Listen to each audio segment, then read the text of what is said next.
Guys, just at my local Asda, just going through a few things, and I thought I'd just do a little quick video for you guys. Got my little bag.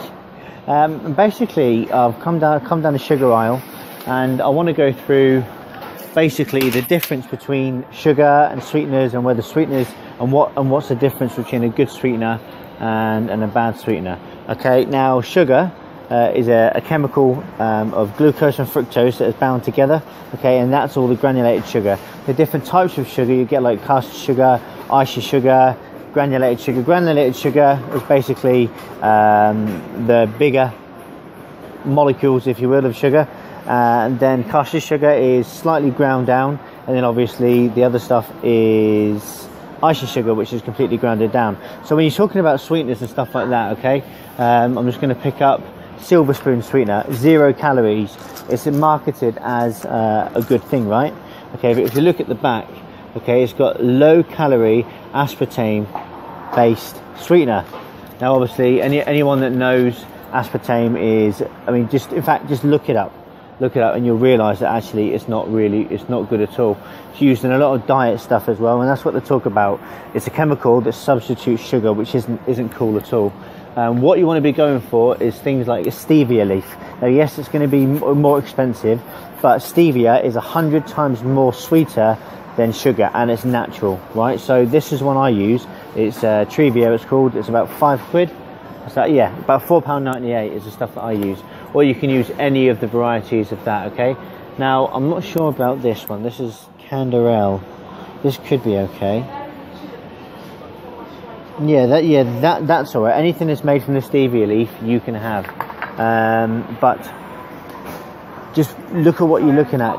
Don't look at necessarily 0 calories, because technically speaking, a calorie is defined by it's how much energy is needed to burn off that calorie, is how a calorie is generated. All right.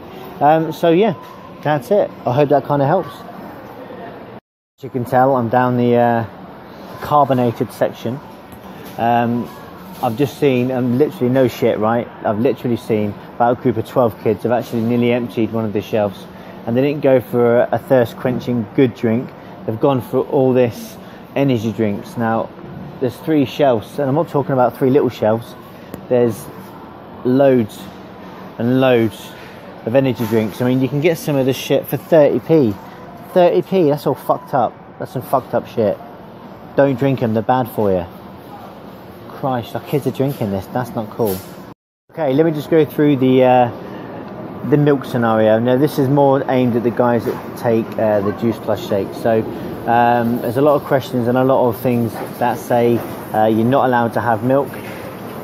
It's cleaner, it is cleaner to have soy milk, hazelnut milk, almond milk and sort of stuff like that, but realistically guys, it's quite expensive. For a litre you're spending nearly £2 a litre, which compared to milk is a massive difference. So I just want to go through very quickly the difference between an intolerance and a sensitivity. All right, so the intolerance would be if you're lactose intolerant, you can't tolerate lactose. Your body lacks the enzyme lactase to break down the sugar, which is the lactose, right? So that's why you have almond milk and stuff like that. If that's you, then I'm afraid you have to use water or a non-dairy substitute such as that. But if you're not lactose intolerant and you want to save a bit of cash, there is nothing wrong with you buying a 4 pint of semi-skimmed and doing a half semi-skimmed and half water. You're keeping the calorific details down on the shakes and you're saving money. The bread aisle, wheat everywhere, not enough to eat, can't touch it. I do miss it. I do enjoy the smell when I come down here. I'm just going to go through sorry, off on a tangent. I'm just going to go through the difference again between the sensitivity and the tolerance. If you've got a gluten sensitivity, you cannot have bread, wheat, pasta, anything like that. Okay, you'll know if you've got a sensitivity. Now I'll go into this in more detail in another video, but you get basically different levels of inflammation based on your sensitivity to a certain product. So if you had, right, I'll put it this way. if you were to use a cream, ladies, if you use a cream and you put it on your skin and it come up all red and blotchy, you wouldn't have it. So when you eat gluten and you've got a sensitivity to it, okay, you don't feel it straight away after that goodness and that taste and the satisfaction goes. One, you're getting a high sugar response because of the glucose content and the starch content of the bread. Two, okay, as soon as you can't digest it and you've got that sensitivity to it, okay, that's when the problem comes. That's when you feel bloated, and it's too late by then because it's already in the stomach. So I'm afraid, guys, if from a clean perspective, from a clean eating perspective, I would highly recommend that you cut gluten or wheat products out for various different reasons. One, because of the sugar content. If you're eating a lot of bread and pasta and you're not doing any form of exercise, glucose turn into fat. So that's another reason why as well. If you're an active person, well, I'll put it simply, if you're an active person and you don't have a sensitivity if you're active and you don't have a sensitivity to gluten, then fine, okay, I don't see an issue with it. The issue I've got is when you've got a sensitivity, which is becoming more and more prevalent in today's society, but I'll cover that in another video. I hope this sort of covers it and gives you an idea.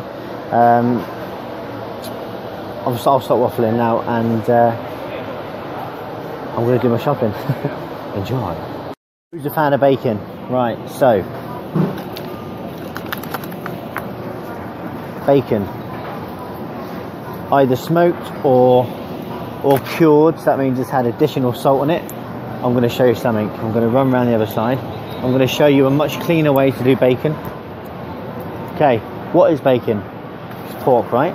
So, wouldn't it make more sense and less and more cost effective, buy yourself a loin, okay? It hasn't got the back bit of the bacon on it, okay? And how much is this? That's it's £8. But how many slices of bacon are you going to get out of that? If you was to slice that thin and freeze that down, how many slices of bacon, cleaner bacon, unsalted, are you going to get in there? But I'm going to talk to you about a thyroid now, okay? Thyroid works, it needs certain minerals and vitamins to function properly. One of the key minerals is magnesium. Magnesium, right? I'm going to show you some good foods with high in magnesium. So you've got spinach, great source of iron, great source of calcium as well, guys. Also kale, broccoli, any green leafy vegetables. So things like spring greens or green leafy vegetables. You want to get that, and you don't want to boil the shit out of them either because you're killing the nutrients. I fucking love this aisle. This is real food. This is real food. Look at all my bananas in there. Beautiful. Great for ice cream. Check my video out.